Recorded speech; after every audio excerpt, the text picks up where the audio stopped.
Fala pessoal, bom dia, boa tarde, boa noite, tudo bem? Então, o conteúdo que eu vou trazer hoje pra gente assistir é um negócio que eu tô querendo fazer, tinha um tempo de voltar com os reacts e tal, esse formato um pouco diferente, mas acabei dando uma pausa porque é um pouco mais trabalhoso de fazer, tem que selecionar e tal, fazer uma coisa interessante, né?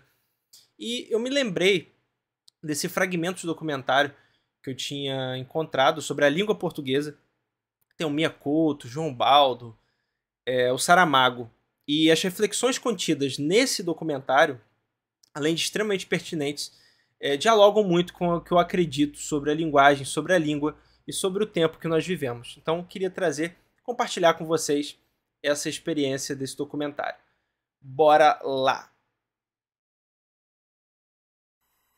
Não há uma língua portuguesa, há línguas em português. E se tornou uma língua muito diversa. Nossa terra, linda terra, é filha de Portugal. Falamos a mesma língua, mas ela não é falada da mesma maneira. O que faz a memória é a palavra, a conversa familiar. O único meio de comunicação é lembrar que existe sua terra natal, né? Eu acho que o mais importante é isso, né? Não esquecer a sua própria língua, né? África, Europa. No fundo, não se está a viajar do ponto de vista geográfico, mas está-se a viajar por pessoas. Essa frase pega muito, né? No fundo, não se está a viajar de um ponto de vista geográfico, mas está-se a viajar por pessoas, cara. Isso é sensacional, muito rico.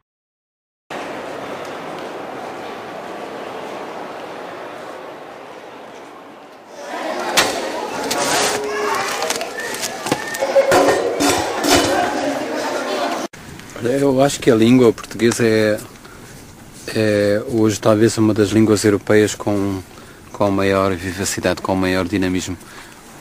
Não por causa de nenhuma essência especial do português, mas por causa de uma razão histórica aconteceu o Brasil, em que, digamos que Portugal deu origem a um filho maior que o próprio pai, né? A língua passou a ser gerida por outros mecanismos de cultura. Depois aconteceram os países africanos que introduziram na língua portuguesa alguns fatores de mudança, de coloração, que tornam o português hoje realmente uma língua que aceita muito, que é capaz de introduzir tonalidades e variações que enriquecem muito a língua portuguesa, não só do ponto de vista linguístico, mas quanto ela pode traduzir culturas. Esse é o escritor, romancista, poeta Mia Couto, né? E as reflexões do Mia Couto são extremamente pertinentes. Realmente eu percebo que a língua portuguesa tem uma grande abertura para permanecer viva como um todo. Muito embora ela seja falada de um fonema diferente dos países falantes da língua portuguesa, né?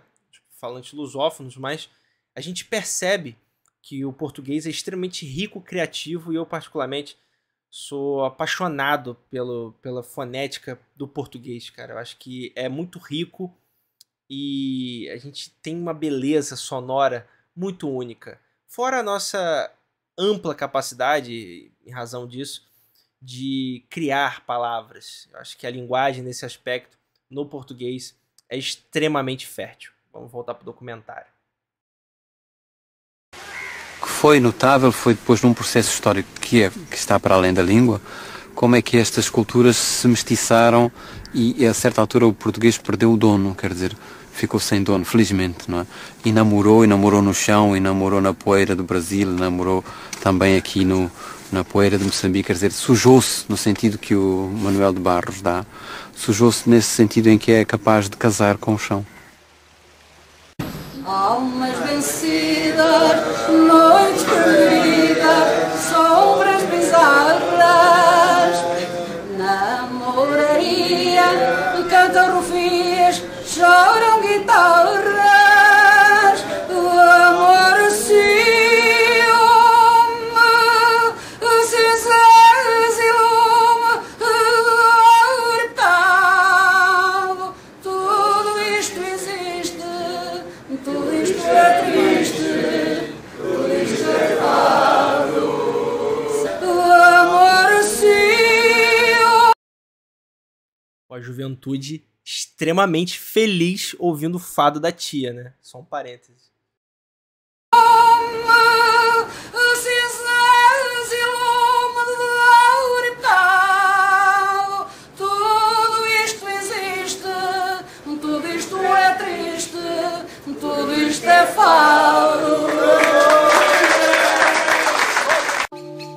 nós temos sempre necessidade de pertencer a alguma coisa. E parece que a liberdade plena seria de não pertencer a coisa nenhuma, não é? Mas como é que se pode não pertencer à língua que se aprendeu, à língua com que se comunica, à língua e neste caso com que se escreve? Se o leitor de livros, aquele que gosta de ler, não se limitar àquilo que se faz agora, se ele andar para trás, se ele começar do princípio, se ele pôde ler os primitivos e os grandes cronistas e depois os grandes poetas, a língua passa a ser algo mais que um mero instrumento de comunicação. É isso aqui que eu falo sobre os clássicos. Quando a gente acessa os clássicos, a gente tem essa capacidade de dialogar. Você tem noção que você está conversando literalmente, você está tendo uma troca. Você está tendo uma interlocução com alguém de 3.000 anos atrás, 2.000 anos atrás, 1.000 anos atrás que seja, 100 anos atrás. E você está tendo um acesso a todo um acervo, a todo um arcabouço cultural, a todo um arcabouço de reflexão, um arcabouço filosófico. Quando você está lendo Goethe, quando você está lendo, vamos botar outro exemplo, na filosofia, Aristóteles, cara. Gente, isso é muito doido você imaginar essa possibilidade que o livro trouxe, um instrumento livro trouxe. Então, quando a gente trata muitas vezes de literatura, eu vejo pessoas tratando literatura como uma forma de divertimento, ótimo, é maravilhoso essa forma de pensar, mas a literatura é muito além que isso. Literatura é um instrumento de transmissão de humanidade. A gente tem uma construção de uma vida que está sendo transposta e está ultrapassando os limites propriamente do seu tempo. Você está se tornando literalmente atemporal, você está entrando na história. E eu acho que o uso dessa parte da literatura precisa também ser preservado. É óbvio que a gente tem todo o direito e todo o gozo de se entreter, de ficar feliz, se emocionar, mas muito além disso, a literatura também tem esse caráter cultural, esse caráter de gerar essa movimentação humana, né? Essa emocionar, né? Esse ex movere, que está intrínseco, ao meu ver, à linguagem humana. Tudo que transmite linguagem está vivo, né, cara? Então não morre. Por isso que o Homero tá por aí. O Homero tá vivo, até hoje. Vamos lá. Transforma-se numa mina inesgotável de beleza e de valor.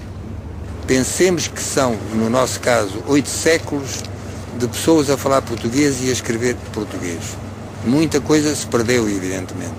Mas aquilo que ficou, aquilo que sobrou, aquilo que os arquivos e as bibliotecas guardam, dava para passar lá a vida inteira mergulhado na língua portuguesa.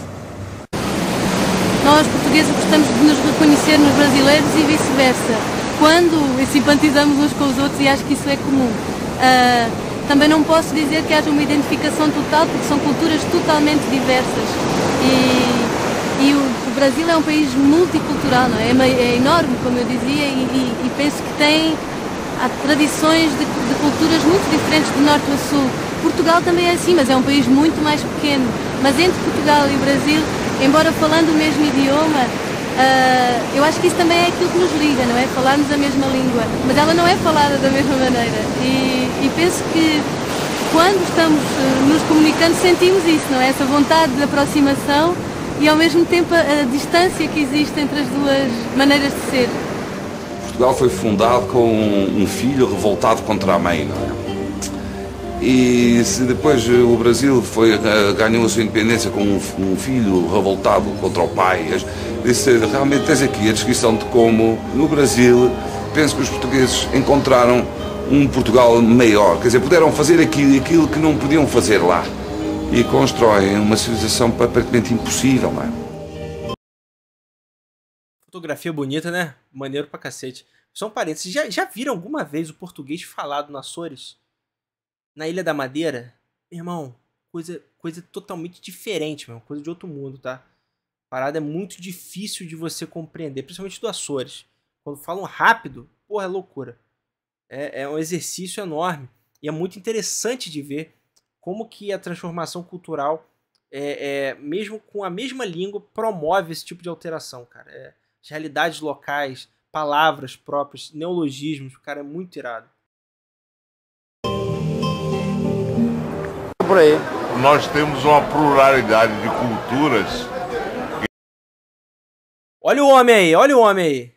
João Baldo, cara, sou fã desse cara. E subculturas que Portugal não tem, pelo nosso tamanho e pela nossa história. Nós fomos colonizados por Portugal, mas recebemos vastas levas de povos de outra origem.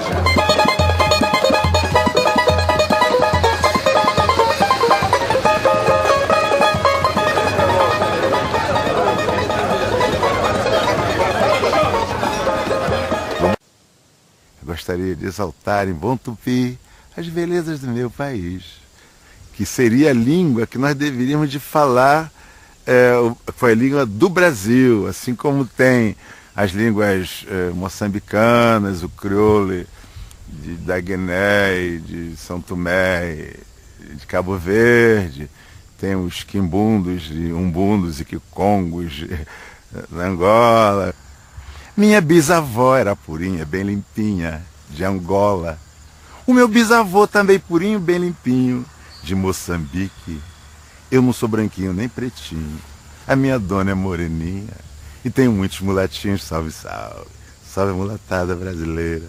Salve a mulatada brasileira, salve, salve. Salve a mulatada brasileira. Luanda é linda, ovanina. Também cabinda, ovanina. E lá em Dili, Timor-Leste, serás bem-vinda ou bem-ida. Maputo é fina, ovanina. E Petrolina, ovanina.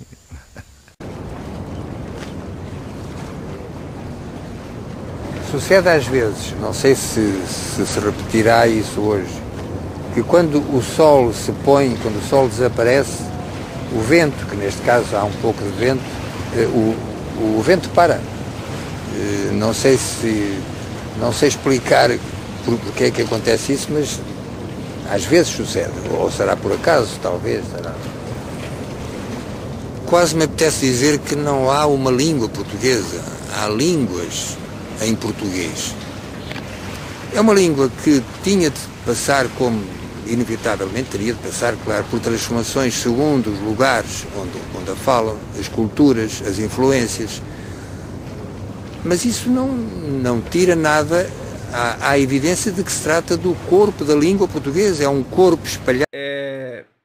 Fica a indicação de reflexões a partir dessa proposta, né, apresentada nesse trecho do documentário, de como que o português é rico, né, cara? Como que a gente é capaz de produzir coisas maravilhosas.